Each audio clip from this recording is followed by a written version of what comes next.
नमस्कार, आप देख रहे हैं पहाड़ टीवी और मैं हूं नवल खाली। चलिए बुलेटिन की शुरुआत करते हैं, लेकिन उससे पहले एक नजर हेडलाइन। बाबा केदार की डोली ने आज ऊखीमठ से किया प्रस्थान। 25 अप्रैल को खुलेंगे बाबा केदारनाथ के कपाट। मौसम का येलो अलर्ट जारी, पहाड़ों में आज भी रहेगी बारिश और बर्फबारी के आसार। प्रदेश में तेजी से बढ़ रहा कोरोना का आंकड़ा, अब तक मिल चुके हैं 348 कोरोना के सक्रिय मरीज। ऋषिकेश से आज हुआ चारधाम यात्रा का शुभारंभ, मुख्यमंत्री धामी ने किया पहला जत्था रवाना। 11वें ज्योतिर्लिंग बाबा केदारनाथ की उत्सव डोली गद्य स्थल ऊखीमठ से केदारनाथ धाम के लिए रवाना हो गई है। ऊखीमठ के ओंकारेश्वर मंदिर में परंपरा के अनुसार पूजा अर्चना के बाद डोली ने पहले रात्रि पड़ाव विश्वनाथ मंदिर गुप्तकाशी के लिए प्रस्थान कर लिया है। पूजा अर्चना के बाद डोली के साथ बड़ी संख्या में भक्तों की मौजूदगी में पैदल यात्रा के लिए प्रस्थान किया गया। निर्धारित कार्यक्रम के मुताबिक उत्सव डोली 22 अप्रैल को फाटा, 23 तारीख को गौरीकुंड और 24 अप्रैल को केदारनाथ धाम पहुंचेगी। 25 अप्रैल को 6:20 पर केदारनाथ धाम की कपाट खोल दिए जाएंगे।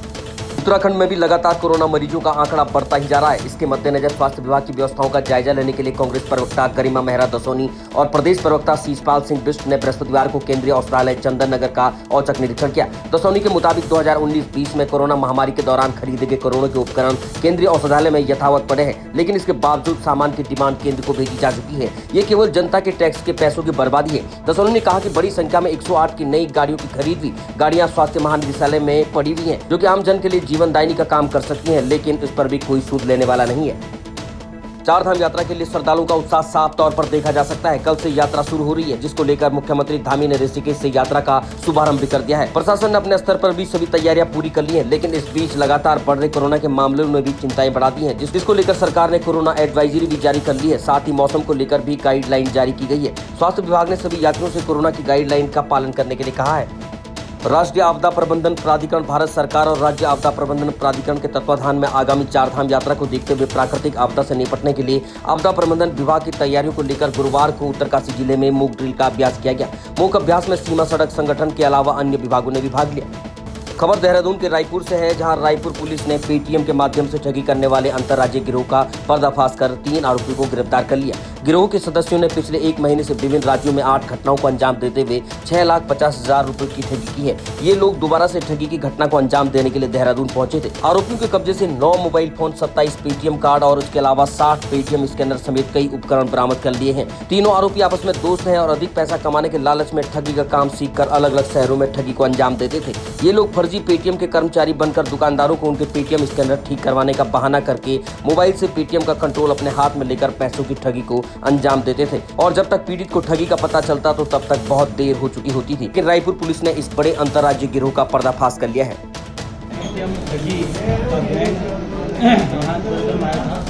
और 12 तारीख को उन्होंने रायपुर क्षेत्र में है देवपाल उनसे 1,40,000 का ठगी किया।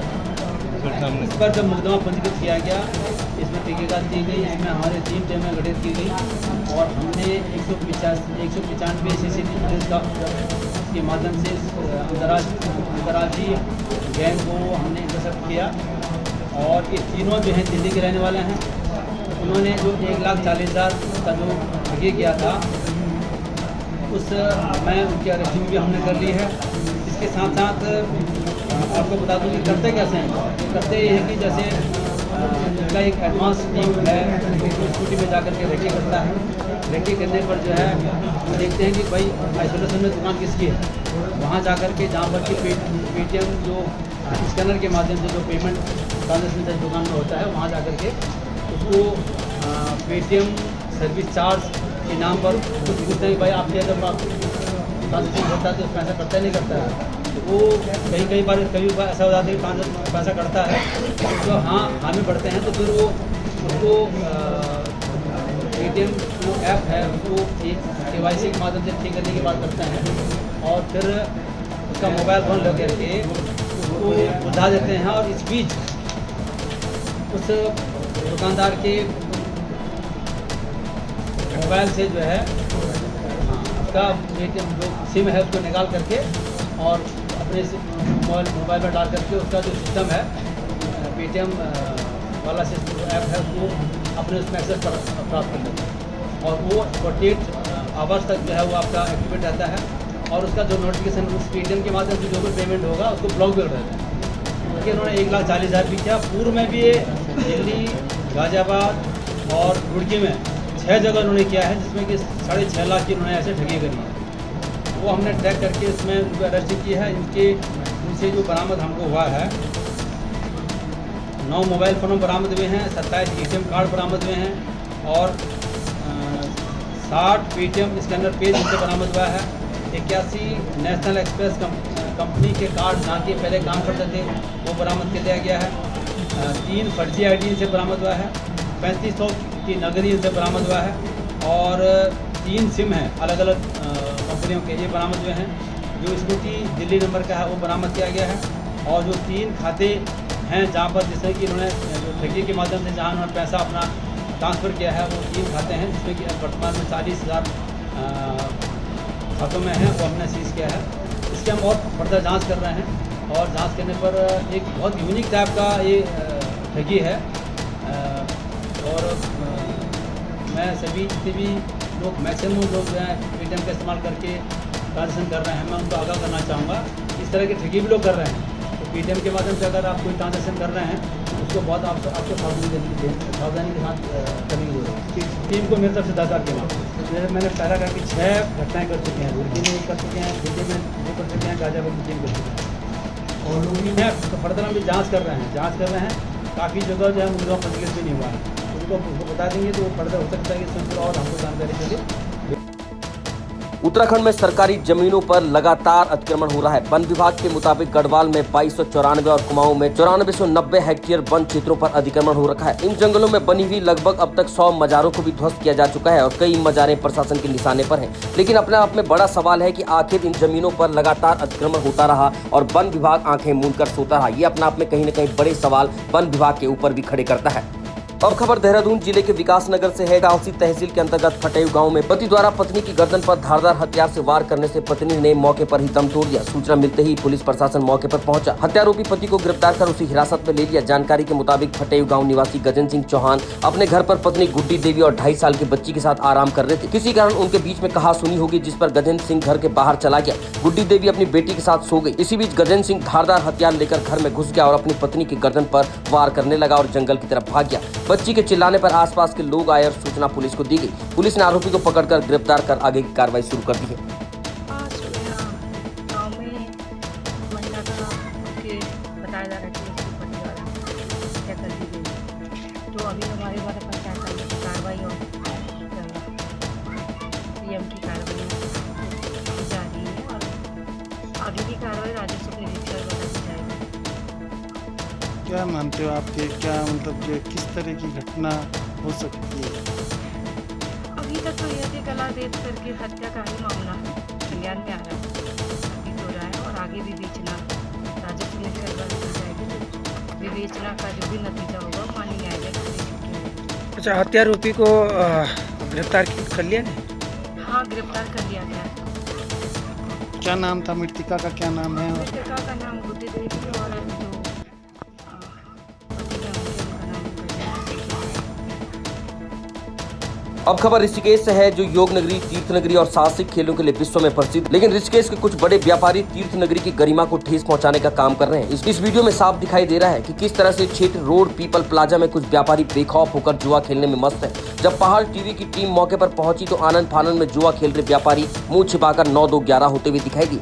जब पुलिस को सूचना दी गई तो काफी समय बीत जाने के बाद भी पुलिस मौके पर नहीं पहुंची। इससे अंदाजा लगाया जा सकता है कि इन व्यापारियों के साथ ऋषिकेश पुलिस के किस प्रकार के मित्रवत संबंध है।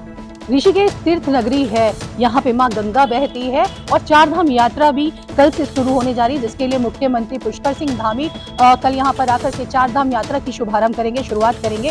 और वहीं पर आपको दिखाएंगे कि अभी कुछ देर पहले पता चला कि यहाँ पर काफी बड़ी संख्या में जो ऋषिकेश के प्रतिष्ठित लोग बताए जा रहे हैं वो जुआ खेल रहे थे। आप देख सकते हैं यहाँ पर, ये देखिए, पत्ते, पैसे, सिगरेट, शराब और ये मोबाइल किसी का ये यहाँ पे पड़ा हुआ है। हमने पुलिस से भी हमारी बात हुई थी, लेकिन काफी देर हो चुकी है, पुलिस अभी तक नहीं पहुंची है। लेकिन हम जब यहाँ पर पहुंचे तो ऋषिकेश के प्रतिष्ठित लोग यहाँ पर मौजूद थे और सबसे बड़ी बात देखने की है, देखिए यहाँ पर 2-2 कैमरे भी लगे हुए हैं, 3 कैमरे यहाँ पर लगे हुए हैं और उसके बावजूद भी यहाँ पर जुआ खेला जा रहा था और यहाँ पर शराब सब चीजें यहाँ पर चल रही थी। और पता होने के बावजूद, मतलब कहते हैं कि ऋषिकेश जो है वो गंगा मैया की नगरी है, वो धार्मिक स्वरूप लिए हुए नगरी है, उसके बावजूद भी ऋषिकेश के लोग जुआ खेलते हैं। इस तरह के, ये देखिए यहाँ पर काफी बड़ी संख्या में जो लोग थे वो जुआ खेल रहे थे। और हमारे पास जो वीडियो है हम उसको दिखाएंगे कि कौन कौन लोग थे जो यहाँ पर जुआ खेल रहे थे। ये छेतर रोड का पीपल प्लाजा मार्केट है, जहाँ पर ऋषिकेश के बड़े व्यापारियों की दुकानें हैं, गोदाम है, और वहीं पर इस तरह का ये कृत्य किया जा रहा था। यहाँ पर जुआ खेला जा रहा था और आप देख सकते हैं ताश के पत्ते और पैसे और शराब, सिगरेट सब यहाँ पर मौजूद है। हमारे पास वो वीडियो है जिसमें लोग यहाँ पर इकट्ठे थे और बकायदा यहाँ पर जुआ चल रहा था। और जब वीडियो बनी, पहाड़ टीवी ने जब वीडियो बनाई तो सब लोग एक एक करके यहाँ से खिसक गए। लेकिन जो वीडियो हमारे पास, उससे सब पता चल जाएगा कि कौन लोग इसमें शामिल थे, कौन वो लोग थे जो जुआ खेल रहे थे। ऋषिकेश से पहाड़ टीवी के लिए मैं विनीता कुमार। अब खबर रामनगर से है, जहां रामनगर क्षेत्र में स्थित कोसी नदी में अवैध खनन रोकने का मामला हो या जंगलों से अवैध लकड़ी कटान का मामला, इनको रोकने के लिए लगातार वन महकमा पूरी मुस्तैदी के साथ जुटा रहता है। लेकिन इसके बावजूद भी संसाधनों की भारी कमी के कारण खनन और लकड़ी माफिया लगातार वन निगम और वन कर्मियों पर हमला बोलने के साथ ही सरकारी संपत्ति को भी नुकसान पहुंचा रहे हैं। ऐसा ही एक मामला रामनगर से सामने आया है, जहाँ जंगल से लिप्टिस का अवैध कटान करके ले जा रहे लकड़ी तस्करों को कर्मचारियों ने रोका तो तस्करों ने उनके साथ अभद्रता करने के साथ ही सरकारी कार्य में बाधा पहुंचाई। प्रबंधक खनन शेर सिंह ने बताया कि बंजारी गेट द्वितीय के ज्वाला वन क्षेत्र में ये घटना हुई। जब तस्कर को हिरासत में लिया गया तो सरकारी वाहन का शीशा तोड़कर मौके से फरार हो गया। इस मामले में आरोपियों के खिलाफ मुकदमा दर्ज कर कार्रवाई की जा रही है। हमारी गश्ती टीम थी जो बंजारी क्षेत्र में, नदी क्षेत्र में गश्त कर रही थी, तो जंगल की तरफ से उनको कोई जंगल पानी दी थी, उसमें कुछ यूपीएस की लकड़ी भरी हुई थी। तो उनके द्वारा जो पकड़ी और पकड़ के उन्होंने हमें फ़ोन किया, तब तक मैं भी वहाँ पहुँच गया। वहाँ पे एक महिला और एक पुरुष था। उसको हमने गाड़ी में बैठा लिया और महिला से पूछा, कोई हमसे झगड़ा कर रही थी। उसने जो है अंदर से कड़े से तोड़ करके, शीशा तोड़ करके वो पुरुष जो है भाग गया। तो महिला पाठन लेकर के जो है तो हम दौड़ी पीछे, लकड़ी को हमने जो है कब्जे में लेकर के उसको अपना दिया। कोर्ट वाले को फोन किया था पुलिस के लिए, तब तक वो डेट अब क्या कार्रवाई की जा रही है उनके खिलाफ? अब मैंने अपने सेक्शन से बोल दिया कि इसके खिलाफ आप कार्रवाई कर। अब खबर नरेंद्रनगर विधानसभा से है, जहां प्रदेश में बढ़ती हुई कमरतोड़ महंगाई, बेरोजगारी, भ्रष्टाचार, महिला सुरक्षा, पेपर लीक घोटालों सहित अनेक मुद्दों को लेकर जय भारत सत्याग्रह यात्रा शुरू कर दी है। ऋषिकेश से लगती हुई नरेंद्रनगर विधानसभा के ढालवाला से शुरू हुई जय भारत सत्याग्रह यात्रा के नरेंद्रनगर, आगरा खाल, फकोट, खाड़ी, गजा, चाका, लसेर पहुंचने पर लोगों ने गर्मजोशी के साथ यात्रा में शामिल लोगों सहित पूर्व विधायक गोपाल सिंह रावत का फूल मालाओं से स्वागत किया। कांग्रेसी कार्यकर्ताओं ने कहा कि भाजपा देश को सही दिशा में ले जाने वाली शीर्ष संस्थाओं का जमकर दुरुपयोग कर रही है। जो अच्छे दिन के नारे दिए थे कि अच्छे दिन आने वाले हैं, वो अच्छे दिन सिर्फ माननीय अडानी जी के आए हैं, उनके जो है समधी के आए हैं, और उनके जो तमाम फर्जी जो सेल कंपनियां जिनके जो है इस देश की टैक्स प्योरों का जो हम लोग टैक्स भरते हैं, उन टैक्स प्योरों का जो पैसा बैंकों में, LIC में और जो FBI में जो है लगे हुए हैं, PF फंड का पैसा जो है उसके शेयरों को खरीदने में जो लगा रहे हैं, ये अच्छे दिन अगर आए तो सिर्फ मात्र उनके आए, बाकी पूरे देश के इन्होंने कम से कम ये अकेला अडानी कांड के होने के कारण तो देश जो है 30 साल पीछे चले गया है, जिसका जो है खामियाजा यहाँ की जनता को भुगतना पड़ा गया, इसे देश की जनता को भुगतना पड़ेगा। हमारी लड़ाई वही है कि मोदी जी आप पे इतने आरोप लग रहे हैं, अगर वो आरोप गलत है कम से कम एक बार तो प्रेस के सामने आ जाइए। अगर वो झूठे आरोप आप पे लग रहे हैं, अगर अडानी पे झूठे आरोप लग रहे हैं, आपके ही अपने ही नेता सतपाल मलिक जी, जिनको ये पहले राज्यपाल हैं सतपाल मलिक जी, जो चार अलग राज्यों के जो हैं राज्यपाल रहे हैं, ये देश का इतिहास है, और भारतीय जनता पार्टी के रहे हैं, अभी भी भारतीय जनता पार्टी के रहे हैं। उन्होंने एक क्वेश्चन किया है आप पे जो है आपकी, उससे उन्होंने प्रश्न चिन्ह लगाया, कम से कम एक बार वोट दीजिए कि ये अडानी पे जो आरोप लग रहे हैं ये भी झूठे हैं। सतपाल मलिक जो आपके बीजेपी के नेता, अभी तक आपने उनको बीजेपी से निकाला नहीं है कि बीजेपी के प्राथमिक सदस्य हैं वो, तो कम से कम एक बार जवाब तो दे दीजिए कि ये सतपाल मलिक जो है पुलवामा के मामले में जो है झूठ बोल रहे हैं। ये कांग्रेस पार्टी के जो राहुल गांधी जी ने जो आरोप लगाएं ये गलत है। कम से कम इतना छप्पन इंच का सीना आप दिखा तो दीजिए, इतना फिर प्रेस के सामने आ तो जाइए। क्या दूध का दूध और पानी का पानी, आप इतनी एजेंसियां बिठाइए ना जांच, किसने रोका है आपको? समोसा है, डरो मत। जिस तरह से हमें अपने अधिकारों की संवैधानिक जो अधिकार हैं उनकी रक्षा के लिए आम जनता को जागरूक करने का ये कार्यक्रम है, ताकि आम जनता, हमारा नौजवान, हमारी बेटियां, हमारी मातृशक्ति, हमारा मंदिर वर्गीय व्यापारी अपने अधिकारों की लड़ाई लड़ सकें। और कांग्रेस पार्टी का ये वादा है उनसे कि हम सब उनके साथ उनके अधिकारों की रक्षा में। उत्तराखंड प्रदेश अध्यक्ष आदरणीय करण महाराज जी के आह्वान पर पूरे प्रदेश में जय भारत सत्याग्रह कार्यक्रम चल रहा है, और जिसके तहत हम जो उत्तराखंड की हकीकत है, चाहे वो अंकिता भंडारी हत्याकांड हो, चाहे वो बेरोजगारी हो, पेपर लीक मामला हो, या जितने भी आप देखेंगे कि भाजपा सरकार की जो नाकामियां हैं, शराब सस्ती कर दी और किताबें महंगी कर दी, ऐसे जन मुद्दे, चाहे वो महंगाई हो, बेरोजगारी हो, अग्निवीर जैसा मुद्दा हो, इन सारे मुद्दों पर सड़क से लेकर और संसद तक अगर कोई पार्टी लड़ रही है तो वो सिर्फ और सिर्फ कांग्रेस पार्टी है। और कांग्रेस पार्टी इन्हीं मुद्दों पर आज जनता के बीच में है। जनता को जागरूक करने के लिए आज हम सब लोग नरेंद्र नगर विधानसभा में ये काम।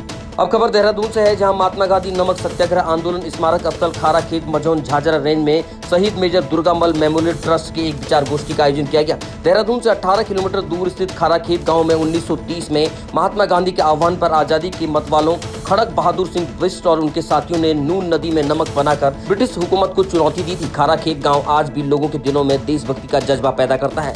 ये वही गांव है जहां नून नदी का पानी नमकीन है। खाराखेत भले ही सरकारी उपेक्षा का शिकार चल रहा हो, पर ये जनमानस के लिए प्रेरणा स्रोत है। 1983 में ब्रह्मदत्त और वित्त और नियोजन मंत्री उत्तर प्रदेश ने इस स्मारक की स्थापना की थी, पर रख रखाव के अभाव में आज ये स्मारक जीर्ण शीर्ण अवस्था में है। स्मारक तक पहुंचने का रास्ता भी पूरी तरह से टूट फूट गया है। चार धाम यात्रा के मद्देनजर होटल और लॉज व्यवसायी भी अपनी तैयारी को अंतिम रूप में देने में जुटे हैं। होटल व्यवसायी अपने होटलों में रंग रोगन मरम्मत का कार्य पूरा करने में लगे हैं। वहीं कंट्रैक्ट और गौचर क्षेत्र में भी होटल व्यवसायी अपने होटलों में रंग रोगन मरम्मत आदि का कार्य पूरा करने में लगे हुए हैं। होटल व्यवसाय से जुड़े करण भट्ट, प्रदीप, वीर सिंह नेगी ने बताया कि उनके और रहने और खाने की उचित व्यवस्था की जा रही है। वहीं उचित दरों में कमरों का प्रबंध भी किया गया है। सभी यात्रियों को उनके द्वारा बेहतर सुविधा प्रदान की जाएगी। उन्होंने कहा कि प्रदेश में चार धाम यात्रा को लेकर उनके द्वारा एक अच्छा संदेश यात्रियों को देना चाहते हैं। तो सर हमारी तरफ से पूरी हो चुकी है। अब देखो भगवान बद्री विशाल की कृपा से इस बार यात्रा चलने की उम्मीद है, और यात्रा चलेगी तो सबका व्यापार चलेगा, छोटे से लेकर बड़ा तक सब चलेगा। तो यही विनती है कि इस बार यात्रा बढ़िया चलने की संभावनाएं हैं और अच्छी भी चलेगी। हमारी तरफ से हमने कमरे सब रेडी कर दिए हैं यात्रियों के लिए, उनकी सुविधा के लिए पूरे सब चीज़ देख ली है। अब देखो फिर यात्रा में क्या होता है।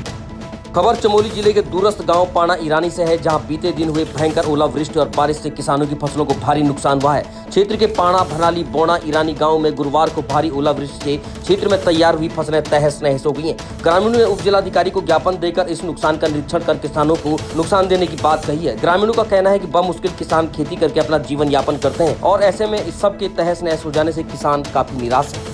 नमस्कार, मैं विजय सिंह नेगी, ग्राम ईरानी पाणा जिंजी से और क्षेत्र पंचायत सदस्य।